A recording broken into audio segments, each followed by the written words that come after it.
Bom dia a todos os presentes, bom dia às pessoas que estão acompanhando online essa sessão plenária. Quero me posicionar em relação, como foi tratado recentemente, sobre diversos assuntos relacionados à saúde, sobre a optometria. É uma modalidade da área de saúde tão importante quanto as demais, porém ainda pairam dúvidas já sanadas. Vale lembrar, como foi dito na sessão passada, algumas sessões anteriores, nós temos cerca de 8.000 pessoas aguardando uma consulta com o oftalmologista, sabendo-se que mais da metade dessas consultas são casos de óculos de refração, que não são patologias específicas para serem diagnosticadas especificamente por um oftalmologista. Tivemos reunidos com o prefeito, conversamos. O vereador João Miranda também esteve conversando com o prefeito. Tem uma reunião agendada para que seja conversado com os representantes da optometria de todo o Brasil, pois uma modalidade que é reconhecida pelo MEC, que tem uma faculdade, sabendo que pode reduzir inclusive o custo das consultas em mais de 50%, é preciso ser implantado, sim, no município de Foz do Iguaçu, onde os municípios de primeiro mundo a reconhecem, inclusive a Alemanha, França, e reconhecida pela Organização Mundial da Saúde. Não admitir a optometria em Foz é trabalhar por uma reserva de mercado e favorecer a poucos, que hoje pouco faz por aqueles que precisam de saúde. Então, vamos pensar com carinho. Eu gostaria que todos os vereadores nos ajudassem nessa luta, nessa cobrança junto à Prefeitura Municipal, para que efetivamente se concretize e nós possamos, de forma rápida, reduzir essa fila pela metade e que seja destinado ao oftalmologista aquilo que faz parte da oftalmologia, que sejam doenças e patologias específicas. Também quero me pronunciar recentemente, porque não poderia deixar de falar hoje, porque fui vítima recentemente, e como não só eu, como vários vereadores aqui também, estive conversando com outros vereadores aqui que estão tomando providências judiciais, a ataques desonrosos nas mídias sociais. As mídias sociais muito positivas para a sociedade, mas deu voz para pessoas boas e pessoas más também. Pessoas que reproduzem, sem minimamente conhecer a fonte ou a verdade de determinados assuntos. Tivemos recentemente uma desembargadora publicando notícias falsas, as famosas fake news. O Facebook praticamente se tornou um mecanismo de ataque, de busca pela inverdade, não pela verdade, porque lá muito se fala sem conhecimento técnico, sem saber a origem ou da verdade.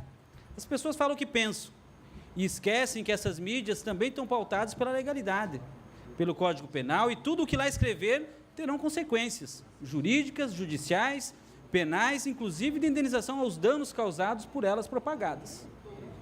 As pessoas esquecem, mas nós não podemos nos calar a essas injustiças. Divulgar-o de forma ilegal, incoerente, inverídica, que eu teria feito um voto favorável, como se fosse implantar ideologia de gênero dentro das escolas municipais de Foz do Iguaçu, o que é uma tremenda mentira, porque nunca existiu nenhum projeto nessa Casa de Leis a ser votado para incluir ideologia de gênero dentro das escolas municipais da nossa cidade, mesmo porque essas são proibidas por lei. Apenas porque foi citado, a forma que foi abordado e divulgado em alguns meios de notícia, induziram as pessoas ao erro. Eu fui muito claro na sessão passada, inclusive alguns colegas brincaram que eu falei mais de 30 minutos, porque estava fundamentando dentro do que é legal, porque acredito, e não deixei de acreditar, e foi um compromisso que assumi com a sociedade, de sempre lutar e brigar por aquilo que acredito, que é justo, e pela verdade. E não poderia votar em um projeto que nada mais somaria do que aquilo que já existe. Como já coloquei anteriormente, e quero ressaltar, e quero ler um pequeno trecho, porque eu não quero falar, porque eu não quero uma fala do Márcio, é uma fala legal e constitucional, que diz que são práticas ilícitas, violadoras de direitos e da liberdade fundamental dos estudantes e de seus pais e responsáveis. A liberdade de consciência assegurada pelo artigo 5º, inciso 7º da Constituição Federal, compreende o direito do estudante a que o seu conhecimento da realidade não seja manipulado para fins políticos e ideológicos, pela ação de seus professores. É inegável que o livre-arbítrio de consciência dos estudantes restará violado se o professor puder se aproveitar de sua audiência cativa para promover em sala de aula suas próprias concepções políticas, ideológicas e morais. Também quero citar o artigo 5º do Estatuto da Criança e Adolescente, que diz que nenhuma criança ou adolescente será objeto de qualquer forma de exploração. A doutrinação contravém o disposto do artigo 53 do ECA, do Estatuto da Criança e Adolescente, que garante aos estudantes o direito a ser respeitado por seus educadores. E legislar sobre essa matéria é de competência da União. O que fizemos na última sessão, aqui nessa Casa de Leis, foi uma ilegalidade jurídica, pois não era de competência da Casa de Leis votar esse projeto. O que se foi colocado, o que esse vereador aqui se manifestou pela ilegalidade, mesmo porque o projeto que aqui tramitava, nada somaria o que já existe em lei, seja constitucional ou do próprio Estatuto da Criança e Adolescente. Ao meu ver, foi um grande faz de conta, para dizer que se eu sou a favor ou contra algo. Eu me comprometi, fui vítima de ataques por ser justo, honesto e coerente, e votar naquilo que acredito, na minha convicção, e naquilo que tenho certeza, que se aqui é aprovado, como foi na cidade de Cascavel, aqui anotei que passa Cascavel, no Paraná e Paranaguá, onde tiveram votos do ministro Luiz Fux, Rosa Weber, Edson Fachin, todos suspensos por inconstitucionalidade. Eu vi recentemente num noticiário as pessoas criticando a justiça está legislando, a justiça está fazendo o trabalho do executivo, mas nós estamos dando motivo para que a justiça corrija as falhas que nós viemos cometendo constantemente. Nós tivemos recentemente nessa Casa de Leis algumas derrotas no Tribunal de Justiça, onde foi derrubada a cassação dos vereadores que foram cassados em um processo administrativo disciplinar. Eles são vereadores hoje suspensos dos mandatos, pois o processo aqui tomado foi nulo, considerado pela Justiça. Tivemos reversão judicial do ISSQN, e agora, mais uma vez, estamos votando algo inconstitucional, porque é mais cômodo para mim, do que esclarecer a comunidade daquilo que está errado. Eu respondi mais de 200 comentários, individualmente, um a um, de cada pessoa que atacou, inclusive de forma ofensiva, de forma inadmissível, um estado de ódio das pessoas, porque simplesmente não leem, ou não querem ler, apenas veem um título e acham que aquele título é fruto de uma verdade. Então, me preocupa muito quando a gente passa a adotar posturas que não legais, muitas vezes apenas por agradar.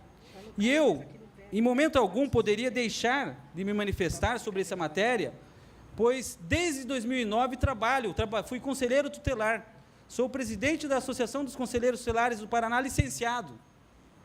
Trabalhei e conheço desta matéria.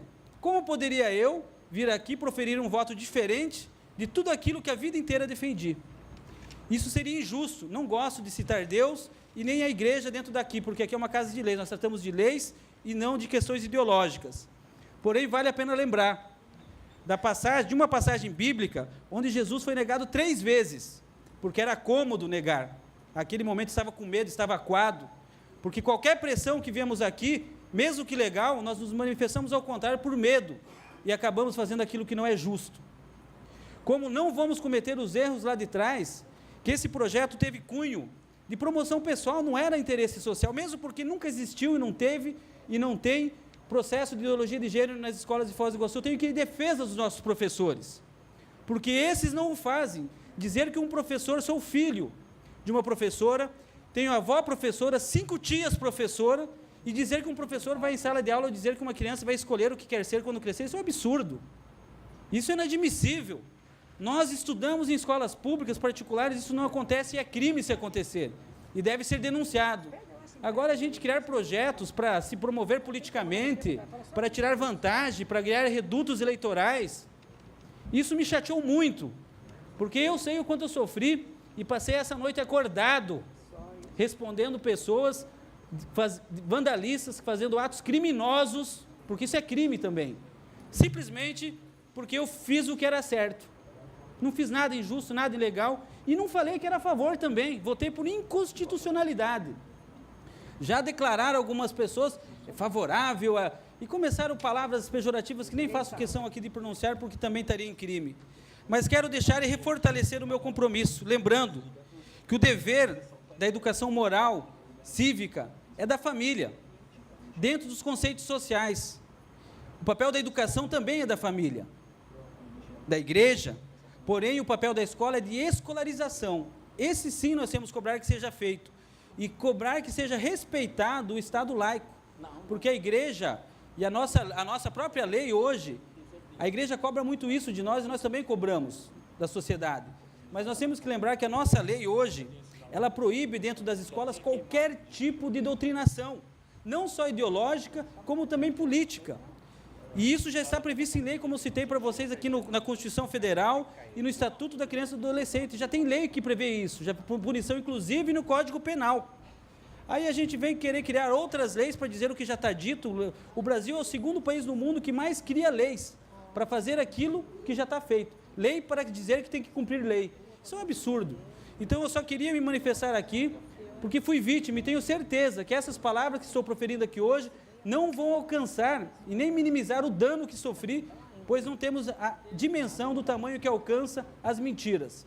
E isso vejo num vídeo que foi editado aqui nessa Casa de Leis, do qual postei ele na íntegra, na internet, onde falava da optometria, que teve cerca de 4.000 visualizações e mais de 100 compartilhamentos e comentários, falando aquela matéria na íntegra. E um pedacinho editado daquele vídeo, de forma a destruir, denegrir a imagem das pessoas, passou de 8.000 visualizações. As pessoas estão mais preocupadas em propagar inverdades, mentiras, ou defamar as pessoas do que propagar coisas boas. Isso tem que ser corrigido também. E isso eu adotei comigo. Tudo que chega de ruim para mim eu não passo adiante, eu só passo adiante aquilo que é de bom. Sou uma pessoa do bem, uma pessoa feliz, temente a Deus, e acredito na verdade e que a verdade seja dita. Mas não dita devagarzinho, não vou me omitir e nem negar. Sempre que alguém falar mal de qualquer um de vossas excelências e estiver errado, eu vou defender. Não vou me calar, porque eu sei que aquele que se cala toma partido, mas partido do opressor, o partido de fazer o mesmo mal que o outro fez. E esse é o nosso papel, de defender aquilo que é justo e defender as pessoas. E é para isso que fomos colocados aqui. Esse é o compromisso que eu assumi e quero levar até o último dia de mandato, que aqui estarei. Dessa forma, eu agradeço a atenção de todos. É apenas um pronunciamento que eu deveria ter feito e espero que todos os canais me dê a mesma possibilidade, inclusive a própria televisão, quem foi que divulgou de forma pejorativa, para que reverter, pelo menos minimizar o dano causado. Meu muito obrigado e um bom dia a todos.